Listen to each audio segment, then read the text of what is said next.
Okay students, हम लोग chapter 3 start कर दिए थे और हम लोग इसमें देखे थे quadratic equation in one variable कि क्वाड्रेटिक इक्वेशन होता क्या है। हम लोग ये देखे थे क्वाड्रेटिक इक्वेशन हम लोग सबको पता है कि इसका मैक्सिमम जो वैल्यू होता है एक्स का पावर वो 2 होना चाहिए। हम लोग यहाँ तक देख चुके थे।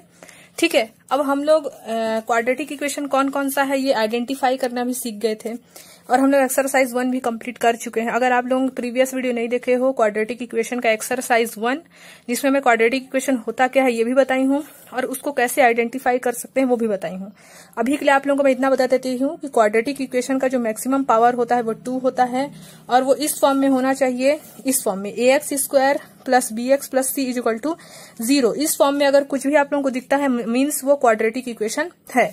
आज हम लोग को पढ़ना है रूट्स ऑफ क्वाड्रेटिक इक्वेशन।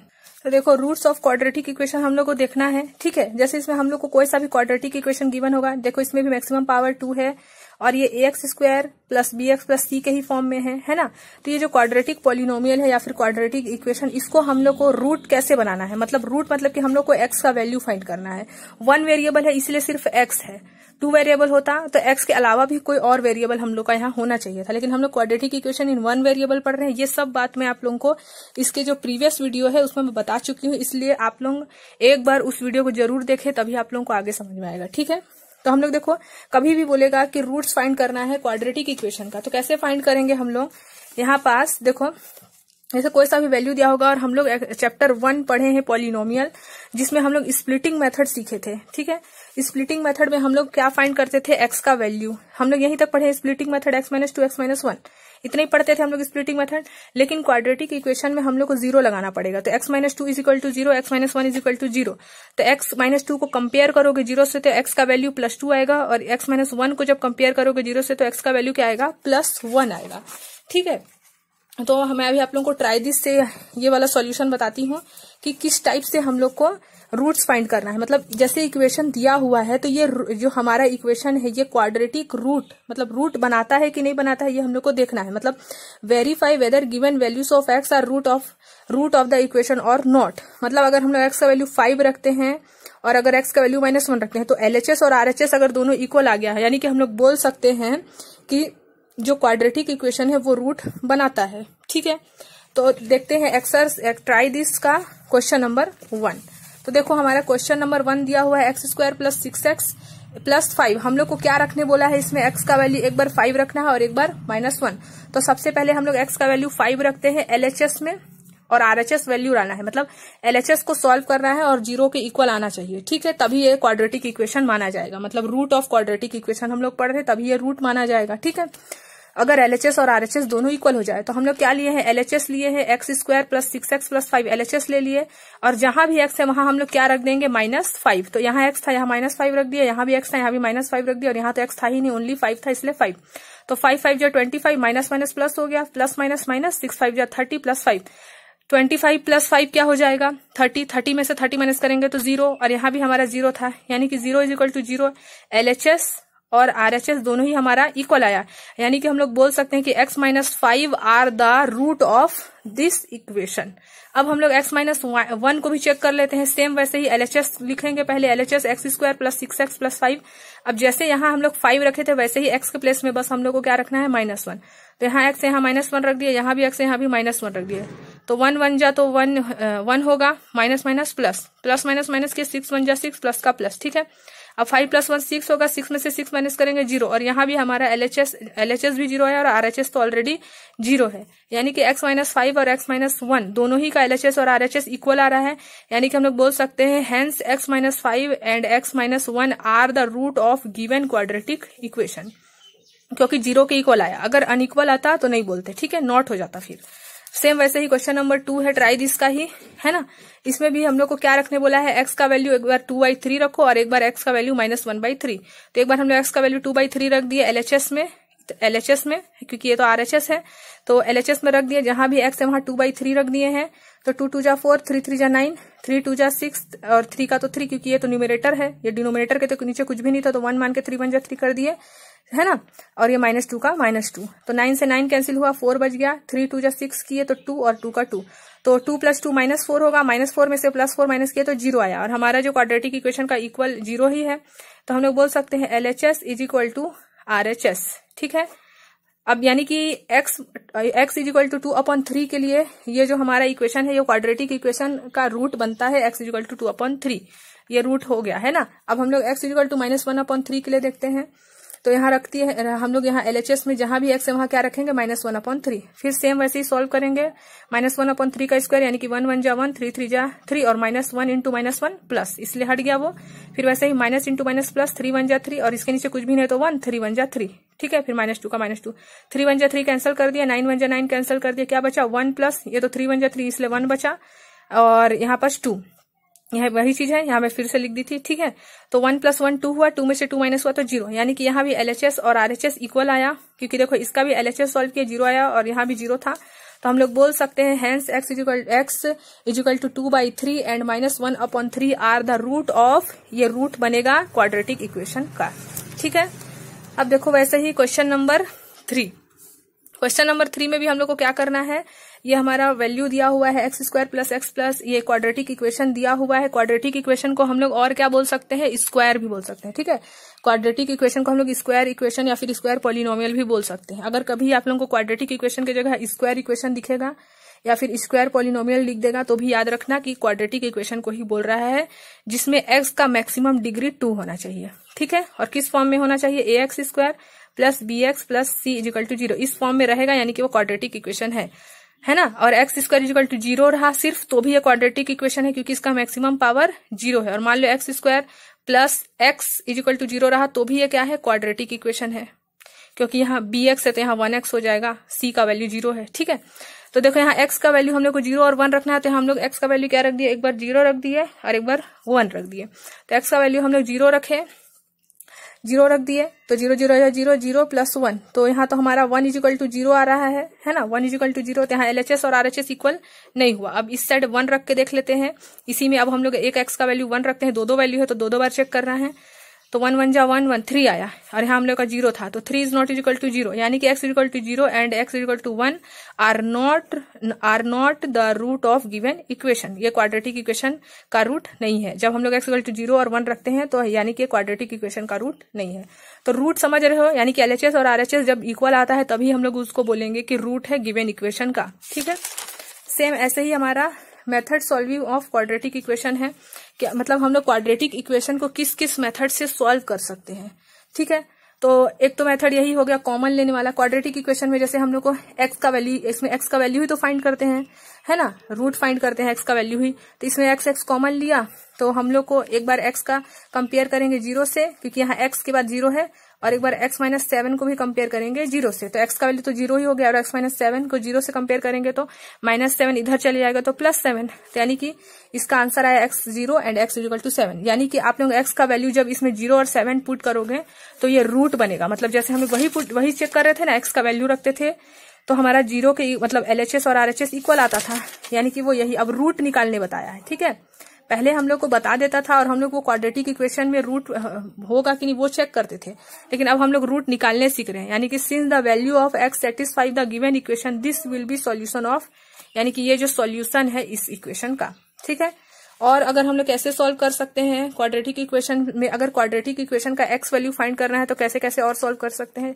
मान लो ये वाला हमारा इक्वेशन दिया होगा तो इसको हम लोग कैसे सॉल्व कर सकते हैं, x - 2 x + 1 का वैल्यू तो 0 दिया हुआ है, तो x - 2 को एक बार 0 से कंपेयर करेंगे और x + 1 को 0 से, तो x का वैल्यू इधर 2 को भेजेंगे तो +2 होगा, इधर 1 को भेजेंगे तो -1, तो यानी कि x का वैल्यू 2 और -1 के लिए ये इक्वेशन सेटिस्फाई हो जाएगा।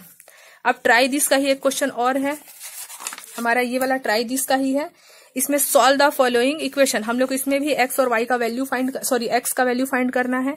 तो यहाँ x और x कॉमन दिख रहा है, निकाल लिया, क्या बचा x - 11, x का वैल्यू तो 0 ही हो जाएगा, और x - 11 को अगर हम लोग कंपेयर करेंगे 0 से तो क्या आएगा, x का वैल्यू 11, यानी कि x का वैल्यू क्या आया 0 एंड 11। सेम वैसे ही इसमें x - स्क्वायर है, यानी कि x - 1 2 टाइम्स लिख सकते हैं, x - 1 को 0 से कंपेयर किया, x - 1 को 0 से, है ना, 2 जीरोस होता है ना क्वाड्रेटिक इक्वेशन में, 2 जीरोस होता है, ठीक है, याद रखना, क्योंकि दो बार कंपेयर कर रहे हैं। तो x - 1 का 0 से कंपेयर किए तो -1 इधर जाके +1 हो गया, ये भी -1 इधर जाके +1 हो गया, यानी कि x का वैल्यू क्या आया 1 और 1 आया, यानी कि 1 और 1 को हम लोग यहाँ रखेंगे तो 0 आ जाएगा, ठीक है। अब देखो यहाँ बस x + 3 स्क्वायर, ये क्या है क्वाड्रेटिक इक्वेशन है। अब हम लोग इसको भी प्रूफ कर सकते हैं, x + 3 का स्क्वायर है, यानी कि x + 3 दो बार लिख सकते हैं, 0 से कंपेयर कर दिए तो x का वैल्यू +3 में था तो -3, +3 में था तो -3, ठीक है। सेम वैसे x - 2 x +3 को कंपेयर किया, x - 2 को 0 से कंपेयर किया, x +3 को 0 से कंपेयर किया, तो x का वैल्यू -2 था तो +2 और x का वैल्यू +3 था तो -3, यानी कि 2 और 3 आंसर आया x का वैल्यू। सेम वैसे x ब्रैकेट में x - 1, तो x को कंपेयर किया 0 से तो 0 ही आएगा, और x - 1 = 0 करेंगे, कंपेयर करेंगे तो क्या आएगा, -1 है इसलिए +1, ठीक है। तो समझ गए होंगे कि क्वाड्रेटिक इक्वेशन कैसे निकालते हैं हम लोग, रूट कैसे फाइंड करते हैं, बहुत इजी है। अब हम लोग को देखना है solving quadratic equation by factorisation method. Factorisation method से हम लोग क्वाड्रेटिक इक्वेशन को कैसे सॉल्व कर सकते हैं, अब ये देखना है। फैक्टराइजेशन मेथड में हम लोग क्या करते हैं, फैक्टर फाइंड करते हैं, मतलब उसको मल्टीप्लीकेशन फाइंड करते हैं, है ना। कि जैसे कि 2 का फैक्टर क्या है, मान लो 2 का फैक्टर सिर्फ 2 है और 1 है, और 4 का फैक्टर क्या है, 4 का फैक्टर 1 है, 2 है, 4 है, ऐसा, समझ गए। तो हम लोग को अब क्या फाइंड करना है, solving quadratic equation by quadratic method. अब हम लोग को कोई सा भी क्वाड्रेटिक इक्वेशन दे देगा और उसको बोलेगा कि फाइंड करो कौन से मेथड से, फैक्टराइजेशन मेथड से। तो ये तो हम लोग एक्सरसाइज में समझ जाएंगे, फिर भी लेकिन एक मैं एग्जांपल यही बता देती हूँ आप लोगों को, ठीक है। तो देखो 8x² - 22x - 21 = 0, ठीक है। तो जो भी हम लोग मैथ्स पढ़ रहे हैं, ये सीजी वाले पढ़ो, एनसीईआरटी वाली पढ़ो, है ना, चाहे कोई सा भी क्लास के पढ़ो, मैथ्स आप लोगों का सेम ही रहता है। बस आप लोगों को एक बार इसका मेथड समझना है, उसके बाद तो आप लोग कोई सा भी मैथ को खुद से बना लोगे, ठीक है। तो अगर कोई सीबीएसई वाले भी देख रहे हैं, एनसीईआरटी वाले भी देख रहे हैं, तो आप लोग इसी सॉल्यूशन से ही इसको आगे सॉल्व कर सकते हो, क्योंकि हमारा जो मैथ्स रहता है उसमें हम लोग को सिर्फ एक मेथड समझने का देरी है, उसका चाहे जो भी क्वेश्चन आ जाए हम लोग बना सकते हैं, ठीक है। तो देखो यहाँ पास देखते हैं। अब मैं लेकिन कोशिश करूंगी कि जो हमारा सीबीएसई का जो मैथ्स रहता है क्लास 10th का, उसका एक अलग वीडियो बनाऊं, ताकि जो उसमें हमारा एक्सरसाइज के क्वेश्चन अलग रहते हैं, तो कुछ एक्सरसाइज का क्वेश्चन नहीं बन पाता है, इसीलिए मैं एक सीबीएसई का सेपरेट ही वीडियो बनाऊंगी, ठीक है। तो देखो, solve the following equation by factorisation method. तो हम लोग को फैक्टराइजेशन मेथड से इसको सॉल्व करना है, ठीक है। तो देखो 8x² - 22x - 21 = 0, ये तो क्वाड्रेटिक इक्वेशन है, साफ साफ दिख रहा है, क्योंकि इसका मैक्सिमम पावर 2 है, और इसका फॉर्म भी है कैसा, ax² + bx + c = 0, इसी फॉर्मेट में है। तो हम लोग पढ़ चुके हैं चैप्टर 1 पॉलिनोमियल में कि स्प्लिटिंग मेथड क्या होता है। स्प्लिटिंग मेथड में हम लोग क्या करते थे, इस लास्ट वाले नंबर को फर्स्ट नंबर से मल्टीप्लाई करते थे। 21 को मल्टीप्लाई किए 8 से, तो क्या आएगा, 8 × 1 = 8, 8 × 2 = 16। अब हम लोग को 168 को इस टाइप से फैक्टराइज करना है कि उसको या तो प्लस करें या तो माइनस करें उस फैक्टर को, कि हमको क्या मिल जाए, -22। तो इसका प्राइम फैक्टराइजेशन कर देंगे। 2 × 8 = 16, 2 × 4 = 8, ठीक है। 2 × 2 = 4, सॉरी 2 × 4 = 8, 2 × 2 = 4, 2 × 2 = 4, 2 × 1 = 2। तो हम लोग यहाँ पास इसको प्राइम फैक्टराइज जब किए तो हम लोग को क्या दिख रहा है यहाँ पास, अगर हम लोग 21 × 8 किए तो 8 × 1 = 8, 8 × 2 = 16 आया, इन दोनों को मल्टीप्लाई किए, ठीक है। अब देखो 28 और 6 को एक बार मल्टीप्लाई करके चेक भी कर लेते हैं, 48 68, हाँ, तो 28 और 6 ही आ रहा है। जैसे हम लोग इसको फैक्टराइज किए 168 को, यही जो आंसर आया उसी को हम लोग फैक्टराइज करते हैं। 2 × 8 = 16, 2 × 4 = 8, 2 × 4 = 8 और 2 × 2 = 4, फिर 2 से डिवाइड किया तो 2 × 2 = 4 आया, 2 × 1 = 2 आया। अब इसके बाद और करके देख लेते हैं, 3 × 7 = 21, 7 × 1 = 7, ठीक है। तो हम लोग इसको डिवाइड करके देखते हैं, 2 × 2 = अब हम लोग को इसी को ऐसा हम लोग को सेट करना है कि उसको या तो प्लस करें या तो माइनस करें, तो हमारा फैक्टर आना चाहिए, जो हमारा आंसर आना चाहिए वो -2 के इक्वल आना चाहिए। तो हम लोग देखो यहाँ देख रहे हैं कि 2 × 2 = 4 और 4 × 7 = क्या होता है, 28। 2 × 2 = 4 हुआ, 4 × 7 = 28 और 3 × 2 = 6, और 28 × 6 करते हैं तो 168 आता है, और 28 में 6 माइनस करते हैं तो 22 आता है। लेकिन हम लोग को -22 लाना है, यानी कि 6 में से माइनस कर देंगे 28 को, क्योंकि ग्रेटर नंबर जो भी रहता है उसका जो साइन है वही आंसर में आना चाहिए। इसलिए जब हम लोग -28 में 6 माइनस करेंगे तो हमको क्या मिलेगा, 22, यानी कि हम लोग इस 22 को रिप्लेस कर सकते हैं -28 + 6 से, क्योंकि -28 में 6 माइनस करेंगे तो 22 आएगा, और 28 और 6 को जब हम लोग मल्टीप्लाई करेंगे तो 21 और 8 का जो मल्टीप्लीकेशन था 168 वही आएगा। समझ गए। इसको मैं पूरा डिटेल में एक्सरसाइज 1 पॉलिनोमियल वाला वीडियो, सॉरी चैप्टर 1 पॉलिनोमियल का शायद एक्सरसाइज 3 में बता चुकी हूँ, ठीक है। तो देखो अब हम लोग को बस कुछ नहीं करना है, कॉमन लेना है। तो इसमें 8 और 28 से कॉमन हम लोग को 4 दिख जा रहा है, ठीक है।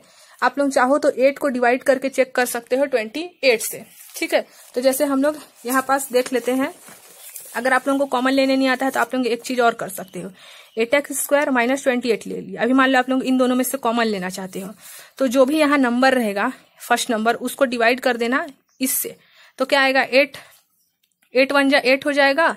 नहीं सॉरी, यहाँ पास 8 से डिवाइड नहीं कर सकते हम लोग, इन दोनों ही को किससे हम लोग डिवाइड कर सकते हैं, इन दोनों ही नंबर को 4 से, 4 2 जा 8 कर सकते हैं और 4 7 जा 28, यानी कि इन दोनों में कॉमन क्या निकल रहा है 4, क्योंकि दोनों को हम लोग 4 से डिवाइड कर सकते हैं, इसीलिए हम लोग यहाँ इन दोनों को देख रहे हैं कि 8 और 28 दोनों ही फैक्टर है 4 का, इसीलिए 4 कॉमन ले लिए और दोनों में ही x है इसलिए x कॉमन ले लिए।